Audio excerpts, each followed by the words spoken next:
जुंगशाही मां रिपोर्ट कर रहा है हुजूर Ahmed Brohi. Jungshahi Ramzan night cricket tournament मुअज़्ज़ज़ शख्सियत बशीर अहमद जोखियो जे फर्ज़ंद मरहूम गुलाम रब्बानी जोखियो जी याद में वॾे जोश ऐं जज़्बे सां जारी आहे। टूर्नामेंट दौरान हर रात दिलचस्प ऐं सनसनीखेज़ मुक़ाबला ॾिसण में अची रहिया आहिनि, जिते मुख़्तलिफ़ टीमूं पंहिंजी बहितरीन कारकर्दगी में महारत जो शानदार मुज़ाहिरो करे रहियूं आहिनि।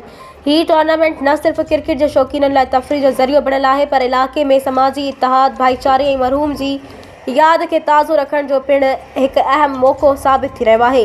टूर्नामेंट हाणे कामयाबी सां पंहिंजे आख़िरी मरहलनि ॾांहुं वधी रहियो आहे। गुज़िरियल राति खेॾियल क्वार्टर फाइनल मुक़ाबलनि में कोहिस्तान किंग 11 ऐं आरआई स्टार जे विच में शानदार सख़्तु मुक़ाबलो थियो, जंहिंमें आरआई स्टार जी रांदीगरनि बहितरीन रांदि जो मुज़ाहिरो कंदे कोहिस्तान किंग खे शिकस्त ॾेई सेमीफाइनल लाइ क्वालीफाई करे वरितो, जॾहिं त ॿिए मैच में शाहिद जोखियो 11 गुल मोहम्मद शाह 11 खे शिकस्त ॾेई सेमीफाइनल में पंहिंजी जाइ पकी करे वरिती। मुक़ाबलनि दौरान मक़ामी तौर परे परे खां आयल क्रिकेट जे शौक़ीननि जो वॾो अंग ग्राउंड में मौजूदु रहियो, जेके आख़िरी लम्हनि ताईं पंहिंजी पसंदीदा टीमुनि खे दाद ॾींदा रहिया, जंहिं सबबि ग्राउंड जो माहौल इंतिहाई पुरजोश ऐं यादगार बणियल रहियो।